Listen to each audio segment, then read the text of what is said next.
नमस्ते दोस्तों, मेरा नाम है मोहित और आज रात के 9 बज चुके हैं और कहानी का सिलसिला स्टार्ट करते हैं। आज की कहानी मेरठ की है। मेरठ का एक ज़िला है खरखोंदा। इसी खरखोंदा ज़िले में एक गांव पड़ता है फफूदा। दरअसल बात है 27 जून साल 2023 की।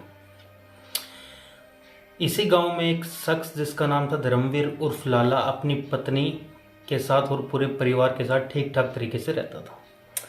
परिवार में ज़्यादा पैसे नहीं थे लेकिन प्रॉपर्टी ठीक ठाक थी।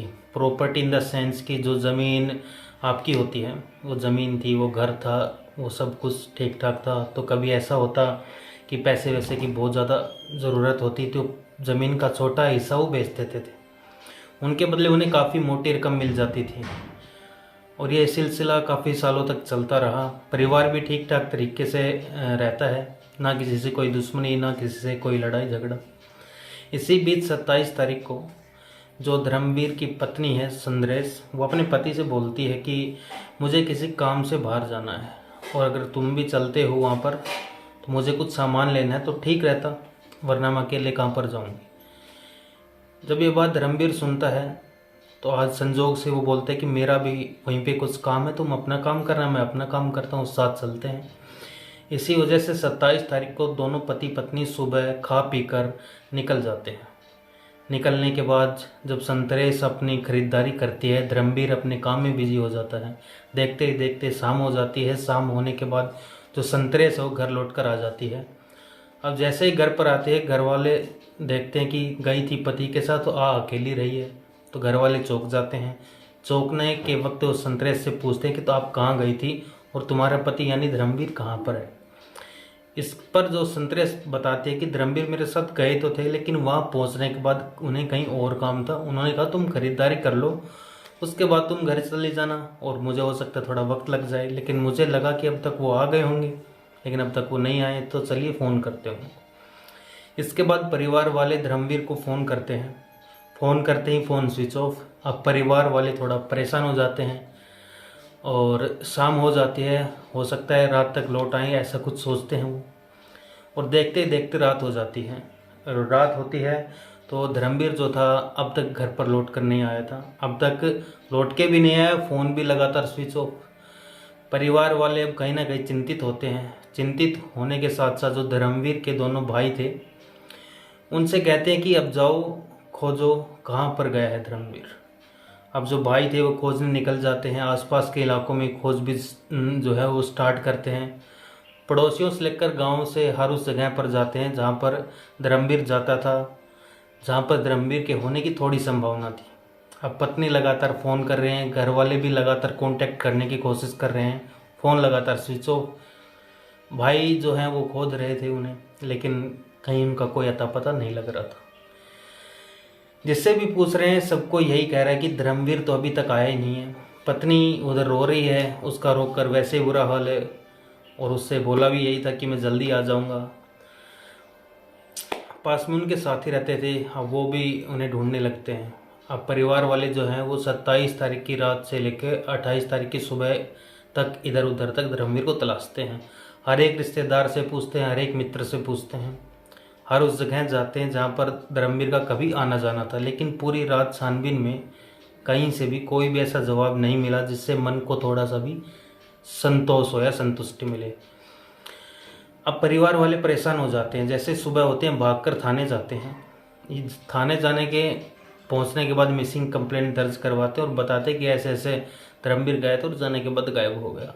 अब पुलिस मिसिंग कंप्लेंट दर्ज कर लेती है और मिसिंग कंप्लेंट दर्ज करने के बाद वो खोजबीन स्टार्ट कर देती है। अब पुलिस वाले लगातार खोज रहे हैं, आसपास के इलाकों में पता कर रहे हैं, छानबीन कर रहे हैं और पूरी छानबीन में, पूरी जांच पड़ताल में पुलिस वालों को भी ऐसा कोई सबूत नहीं मिलता है और अब पुलिस वाले भी परेशान हो जाते हैं।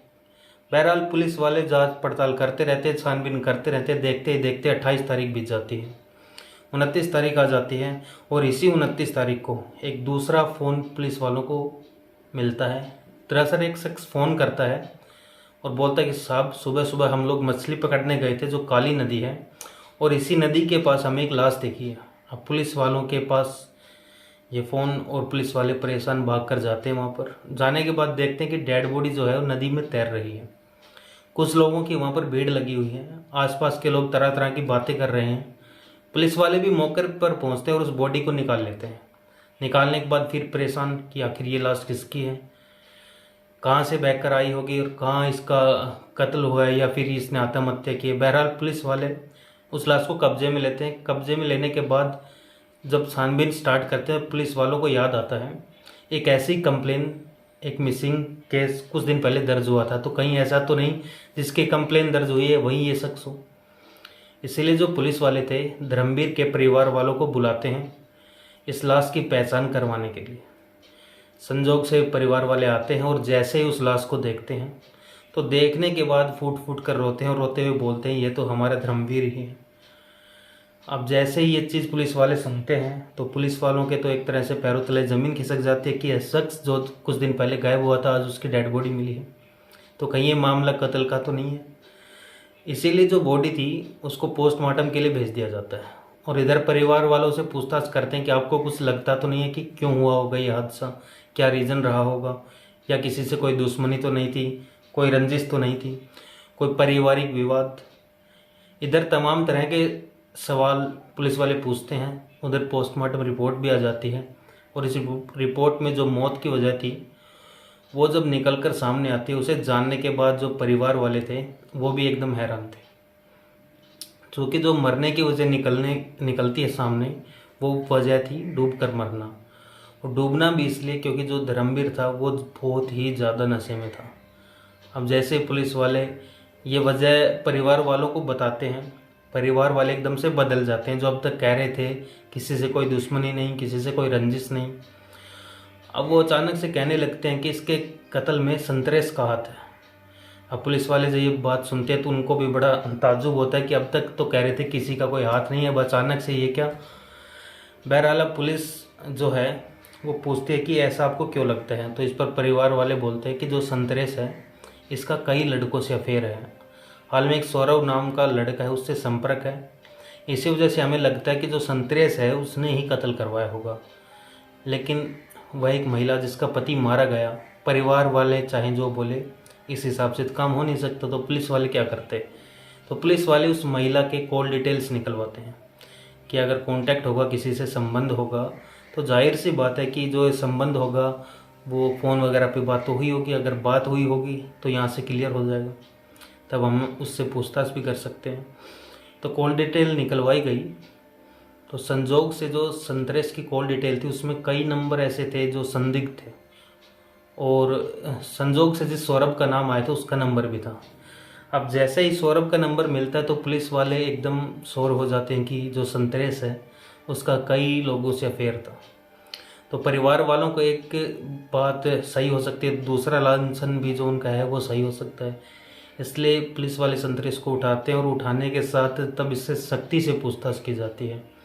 अब चूँकि संतोष जो संतरेश थी कभी कोई पेशेवर क्रिमिनल तो थी नहीं, अपराधी थी नहीं, तो पुलिस की पूछताछ में ये भी टूट जाती है और टूटने के बाद एक ऐसी कहानी सुनाती है जिसे सुनकर पुलिस वालों की भी एक तरह से रूह कांप जाती है।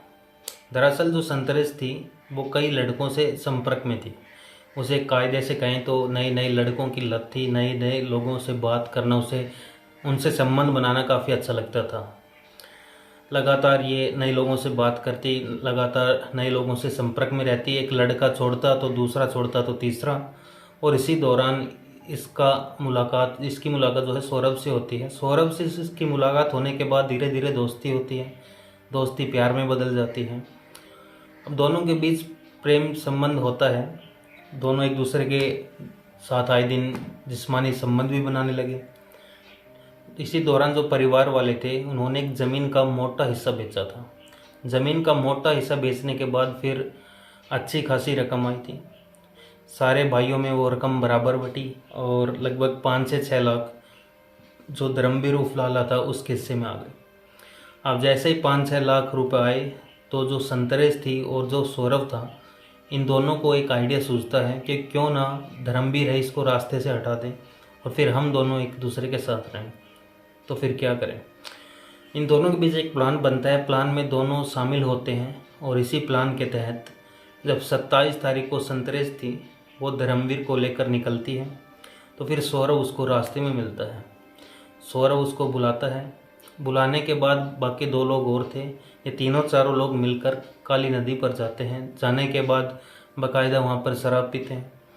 पीने के बाद उसी शराब में कुछ नशे की गोलियाँ मिला दी जाती हैं। अब जैसे वो नशे की गोलियों का असर होता है धर्मवीर के ऊपर, तो धर्मवीर एकदम बेहोश हो जाता है। उसके बाद उसको मार पीट कर उसी काली नदी में फेंक देते हैं, जो कि नशे में था, होश में नहीं था, तो डूबने की वजह से उसकी मौत हो जाती है। इधर जो पैसे थे 5 से 6 लाख रुपए, उन पैसों को जो संतरेश थी वो सौरव को दे देती है, अपने प्रेमी को दे देती है। तो गजब की दुनिया है, गजब की चीज़ें हैं। ठीक ऐसे 5 लाख उड़ाने के बाद अपने पति को रास्ते से हटा दिया। कुछ दिन बाद ये मामला कोर्ट में जाएगा, फिर कुछ रिमांड वगैरह मिलेंगी, काफ़ी चीज़ें और कुछ सामने आएंगी। फिलहाल ये थी पूरी कहानी। तो आज की कहानी में इतना ही, जल्दी मिलते हैं अगली कहानी में। तब तक के लिए अपना ख्याल रखें। धन्यवाद।